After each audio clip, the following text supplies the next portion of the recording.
let me start here, and I know you've heard this a million times, but I don't think you can hear it enough because I don't think people understand, number one, how hard it is, number two, how big those shoes are. You did a great job filling in for Locker. Well, thank you very much. We're completely different personalities and guys, but the common denominator is we both love the game of hockey. We've been around it our entire adult lives. And, once you get used to the rhythm of Joe and how the booth works, you're forced to think on your feet a lot quicker. But once again, it's hockey, and hockey's been our entire lives. Hey, was it like early days of doing it? Was it harder than you thought it would be? I mean, obviously it's different, but was it harder than you thought it would be? I've always had a respect for it, and the thing with it is when you're doing the other roles that I do is that you have time to think about everything. Sometimes from a post game the other day, I've been rehearsing and replaying the game, or more replaying the game in my mind as to problems, what were good, what were bad, and the solves and the analysis, and then you do a call the day before and you go over a few things. But you have time to sit on it, and you have time to be an armchair quarterback. And same thing when something happens in a period, you have you have time to digest and think about what you're going to say on the intermissions, and same for the post game. But it's a completely different frame of view. Whether I'm in the building, in the arena, or I'm in the studio watching the game, it's a different angle. When you're in the press box, you're right over top of the middle. And even though all the players, sometimes because everyone looks the same up there on the opposition, it's tough to get a really good read on which exact player it is. So, it's just more like live fire versus sitting on your sofa and playing a video game, basically. Right, I get that. Hey, did you like traveling around and doing all of that, though? Well, I've done it before with the team. Sure. Before the pandemic. Sure. I was traveling a ton, but so one night we were in Seattle after an Edmonton game, and it was a quick trip, but there were a delay here, a delay there, and I'm getting up and I'm going, wow. I said, I'm kind of tired. I'm kind of sore. And all I did was work out in the hotel. I didn't play a game. I didn't block a shot. Didn't take a hit, make a hit, race anybody for a puck, 20 times a game. And I was like, wow, I'm tired. I can only imagine how they feel. And so it's, they've got to get up earlier. I can sleep in on the road. I don't have to go to the skate like they do 3 hours before they're on the ice. So, that part, but I absolutely love hanging on the road. The dinners are hilarious. And the part you miss the most when you're a player, as soon as you, I always call it going the real world from our bubble life that's absolutely spectacular and amazing, is that you don't get the laugh and all the stupid inside jokes. And you just, we got a cameraman, Greg Abernathy, and when I go to dinner with him, I cannot quit laughing. And it's just how he orders his food, what he orders for dinner or lunch or whatever it is. And you just laugh, and then, you have nicknames for everybody. And that part is an absolute blast. And once again, when you're around a really, really fun hockey team with an incredible amount of awesome people, that part is great as well, because everything about this Capitals squad has been so fun and enjoyable since the start of the year, because there's so many awesome personalities on the team. Hey, two things, and then we'll get to the team in a second. Number one, at the game on Sunday against Buffalo, I was at the game. The tribute that they did inside the building for Locker, for him being back, dude, that was awesome. It was great to see that. It was, and we had our plan. I thought initially he'd be back sooner, but this was a game that. No doubt. We had this one circled to get his ass back in and make sure that he was doing the game and just do everything right, make sure he was great. But, he's such a beloved member of the community. He came here in 82. He left for a couple of years. He started doing the broadcast in 1990. I usually have to remind him when he started. And he loves this team, and the team loves him, the players, coaches, everyone that's ever been associated with. And the fan base, certainly, because he's got a very unique personality. He's got a very unique voice that's gotten better and better, and gravel, it's got more gravel to it with time. and he's an upbeat personality. I love being around him. No one makes me laugh more than him, and I always tell everyone he has the best laugh in hockey.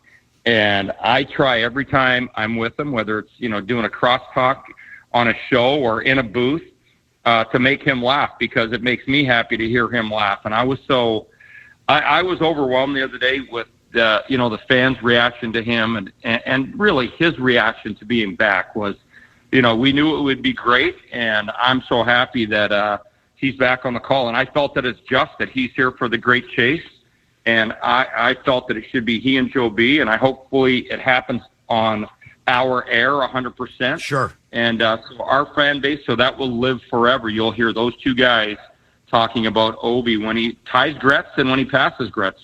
Hey, Alan, and when the time is right, and listen, you play a very, I don't want to say a small part, but you play a part in everything that happened with Locker. We have to figure out a time when the time is right, or we have more time to do it, to get into how that all came together. I would love to do that. Well, with Locker, I had been trying for years, and I finally flew down and forced him to go into our facility, and that got this rolling. He rides the Peloton 7 days a week. He plays tennis 4 to 7 days a week in the summer. He skates all the time. He's either playing pickleball or tennis. He's a very active dude. And with everything that was going on, something bad would have happened, and it wouldn't have been great. And so with you, I've been wearing you out for over a year now. And one of these Fridays, as soon as you get off the air, we'll fly down and we'll take care of that before we get opened here. Yeah, but I don't want to be. Oh, hey, will you make the same deal if I end up having to be gone for 7 weeks? Will you come in and host the show? Damn right I will. I can't wait. Let's go. All right, let's switch gears. Let's get into a couple of things. Capitals. We are going to get to Ryan Leonard, but I'm not going to start there. We've dropped 3 in a row, and I can deal with losing to Winnipeg on the road. I can deal with even losing the Minnesota game. Why does a 13 goal performance, we end up with 5, but how do we end up losing to Buffalo? That game bothered me on Sunday. Well, get used to it, because it happens in every fan base of every top team in the National Hockey League. And the Caps lost, I believe, San Jose earlier in the year when they were dead last. And it happens. And I always say that the season goes in rhythms, and, it's not the end of the world. A loss is a loss. At the end of the year, when the Capitals have their final record, are you going to be able to, if you're just going to complain about the one game they lost to Buffalo, or the day they lost one in overtime or a shootout, and if only John Carlson would have scored in the shootout, if Ovi wouldn't have missed that empty net in the game against Chicago in, January, whatever. So it's a loss is just a loss to me. A win is a win. And at the end, you start with a 0 record. But for me, the best thing that can happen is you don't lose a close one to Buffalo. You kind of get your ass kicked, and that way the coach has everyone's attention. And then even the guys, there was a lot of players the other day that were on for almost every goal against the Sabres. That's not, and I'm not going to include the empty netter. Right. But there are players, and when they look at the stat sheet, and the fans don't really pay attention like we do, they're going to look, and they're going to be very upset with themselves and the way they performed. And they had, I don't beat guys up over one bad game. Like I've always talked and used this example. In Canada, everything is the end of the world. Rasmus Sandin just got mutilated up there, and he's come here. He's quiet. If he walks into a grocery store there or a restaurant, people are saying things to him, about him. He's got to listen to it on the talk radio nonstop, which they have nothing but all hockey radio. Kind of like around here, it seems like it's all Redskins radio, or excuse me, football team radio, Commanders radio on the local sports shows. And, it's just all day, every day, and it wears you out. Here, Rasmus Sandin, he could have 10 giveaways in a game, and he just has to get his act together with his teammates and his coaching staff for the next game. He doesn't have to hide in his house. He doesn't have to hide bodyguards. He's not going to be brutalized in the media until the next game, and then they're going to remember that. He could win the most MVP of the playoffs, and people are going to say, what about that game he had 10 giveaways? But In Toronto, if you had one giveaway on November 2nd, they're going to talk about that. It's going to be forever. It would be on his tombstone. Right. And so I just look at the game. A loss is a loss, but I'm happy that, they got their butts kicked the way they did, because once again, it makes you rein everything in. It's an attitude adjustment. Not that they needed much. And then, on the road, everyone's, the Winnipeg game could have went either way. It was an excellent hockey game. Probably not as great as it seemed to everyone else, but it was still a great hockey game. Minnesota, a team that's trying to battle for a playoff spot, and I don't know what the rest were doing that game, but the Caps should have been on the power play all night with all the hooking and the holding and the grabbing of the sticks, and they lost that one. And they come back, and the Buffalo game doesn't go the way they want, the way anyone wants, and certainly on a matinee game like that, you don't want it to be, you get pumped in front of your fans in a building that's got every seat is full. But once again, it's a loss. It's an attention getter for the players to get their act together. It's late in the season. You want to be on the playoff roster. You want to make sure that you're getting a good amount of ice time. And there was a lot of good players that had a lot of really bad games the other day. And on the other side of it, Buffalo is a team that once the trade deadline comes around with these last place teams, the players start scoring goals in bunches. We're seeing it in Philadelphia. We've seen it in Buffalo. Buffalo's won 4 of their last 5. They've scored 27. They've given up 20. So it's not like they shut it down defensive. They're trying to pad their stats. Philadelphia is doing the same thing. They're winning by and large. They're winning. When they score, when they're playing in their games lately, they're scoring a lot of goals. And so it's just one of those things. I've seen it over my history in the NHL. It's at the end, once the trade deadline comes and goes, players get called up, players get sent away. Everyone just plays for their game and has more fun. They have a lot less external pressure, and it just becomes about putting up numbers and playing hard. And that's what happened to the Caps. It was the perfect storm for some misery the other day. Hey, Alan, let me ask you this. Go back to Alan May, the player. When you are in the situation that the Caps are in, right? And I'm not giving them a pass. I just want to know from a mentality, because it's easy to sit here and go, oh, they should have done this, or it should be like this. You've already wrapped up the Metro division. You're going to the playoffs. Like you've got home ice advantage, at least for the first round. Is it hard as a player to keep that same intensity up? And I don't want to say they're meaningless games. And there are things, whether it's individual stats, playoff rosters, like whatever it is. But is it harder to manufacture that intensity at all? I honestly don't think so. But then I come from a different place, because my whole game was intensity when I played. And it's different for different players, the skilled players. But the biggest thing, and why the great players are great, is because they have pride. They have professional pride. And there are nights when I was worried, and I liked Ovi's game the other day, but there are nights when I've thought over the last few years, I go, Ovi's heart is always in the game, and his brain is in the game. His love of the game is still there, and his heart and his brain. And sometimes they tell the body to go with the older players, and they don't necessarily listen. So I was always worried with him that would happen, but he's found a way to keep that body going, keep it moving, and the love of the game. And guys like, if Dylan Strome didn't like his game the other day, he's got pride in himself, and he's going to be upset that he wants to go out and play better.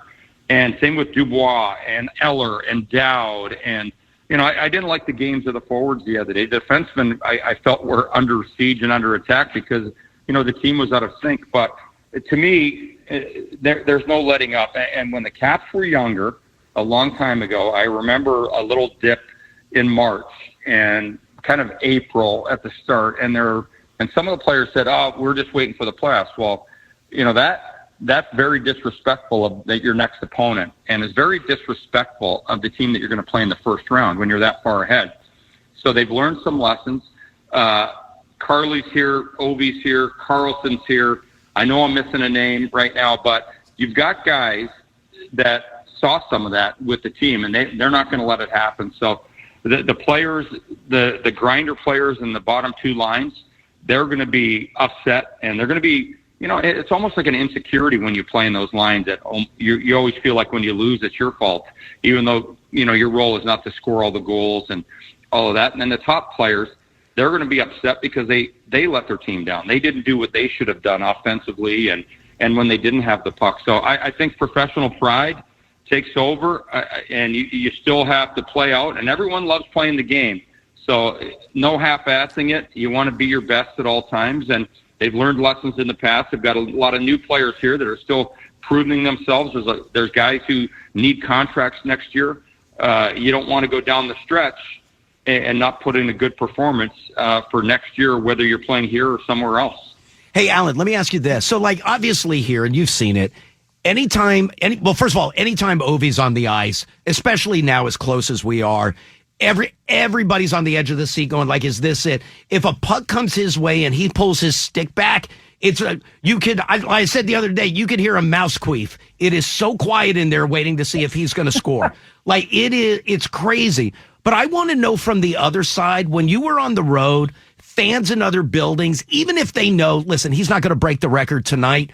Is it the same thing of people just coming out of the woodwork just to see a part of history?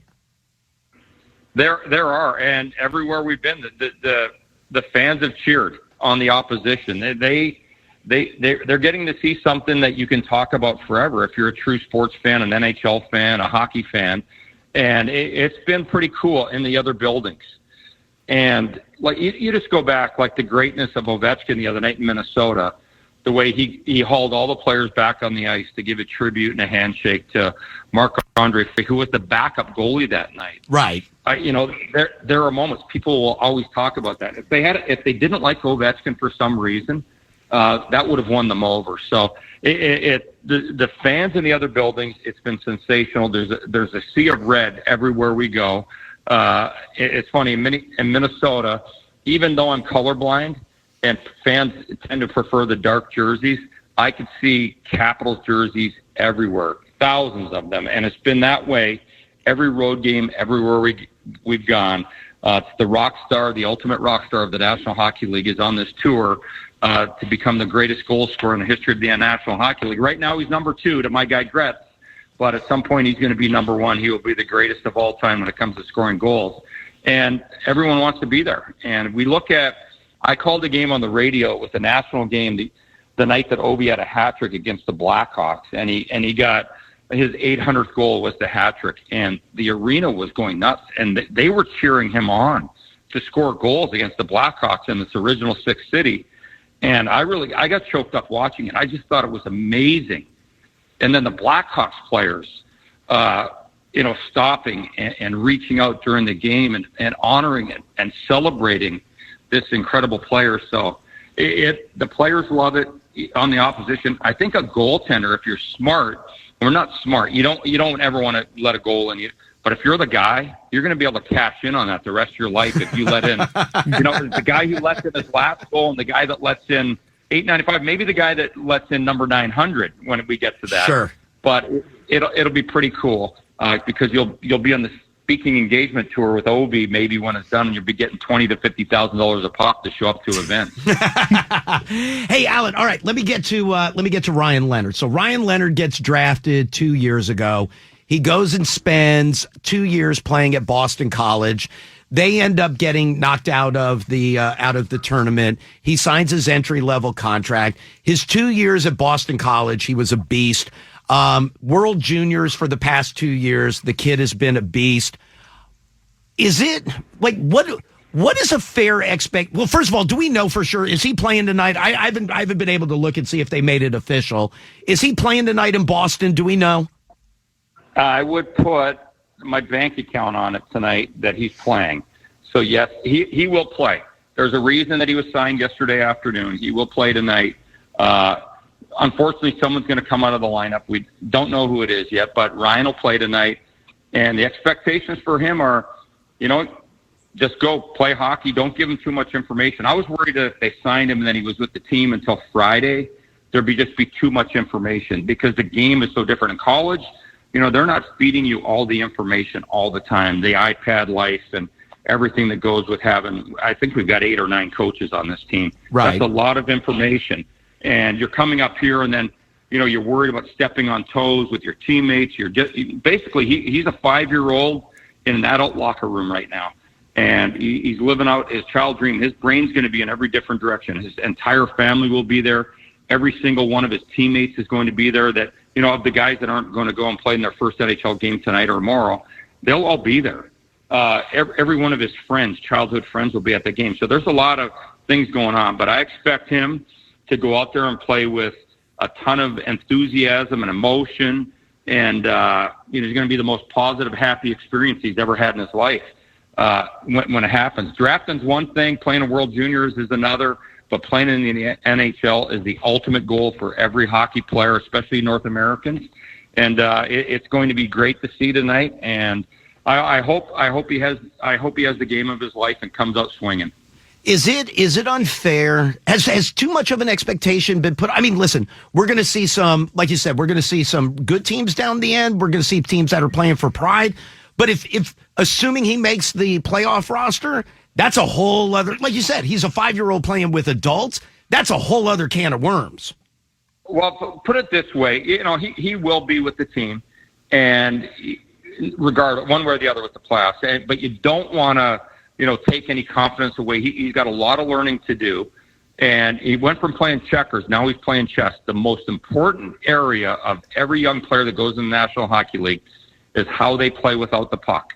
Sometimes you got to quit on the forecheck. Sometimes you got to be really, really careful with the puck in your own defensive zone.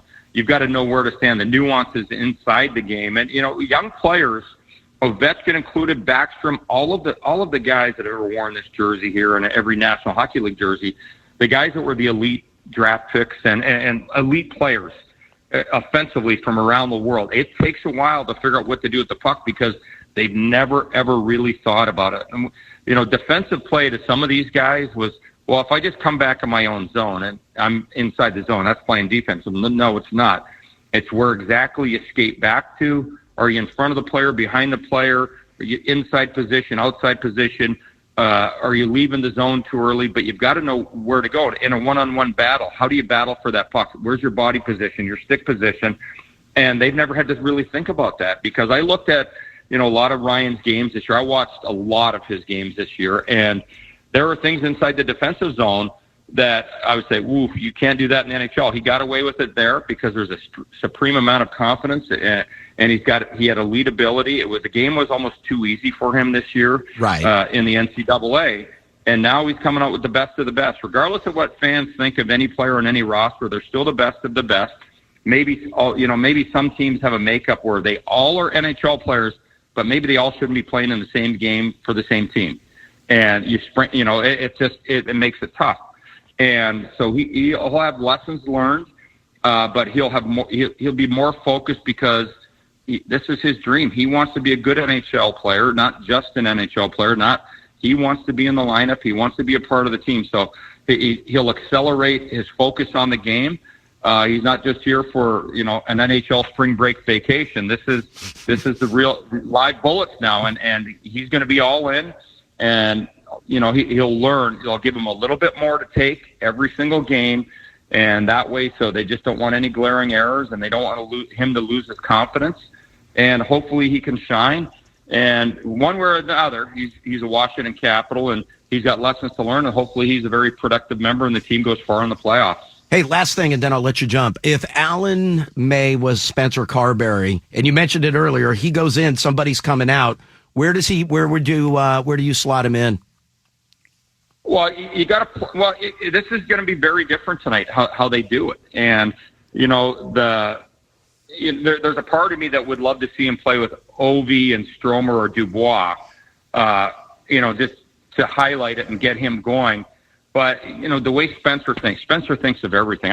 He's amazed me for such a young coach in the National Hockey League, how well thought out he is. And, the slot that everyone always talked about was that he'd be on the third line when he gets here. But, and a lot of people that follow the team, a lot of huge fans of the teams and psycho fans as well, they think we got Wayne Gretzky coming in. They've got to, temper their thoughts, and he's got to go out there and feel comfortable. And, the safest thing might do to playing with Lars Eller in the third line, so that way defensively he's got a backup and a guy who will build him up, and that's kind of been Lars' role over the years, is getting these guys, these young players, to elevate without the puck. But there's a part of me that would love to see him play in the top line with Ovi. Not to be disrespectful of any of the guys who've been up there, but then you got to shuffle out your top six, which has been the best top six in the National Hockey League this year. Right. So, I would expect the third line, fourth line. You didn't bring him here to be a fourth liner, and that can take away some of your game because you got to get rid of the puck more often than not, dump it, and you got to play a defensive role against the top line. So I'd expect he's going to be in that middle six one way or the other. Good deal. We get Boston tonight on the road, Carolina tomorrow night on the road, back home on Friday against the Blackhawks. Alan, I appreciate the time as always. Thank you, buddy. Hey, thank you. And I think Friday, if Ovi gets a couple tonight and maybe something tomorrow, Carolina. Don't even start. Don't even start. Alan, please. I'll lose my mind. I will lose my mind on Friday night. Well, I think on Friday night, tickets, if Ovi gets a couple the next few days, with the roster that Chicago currently has, I think the 400 level tickets might be going for $3,000 a pop. All right, my friend. I'll talk to you later. Thank you, Alan.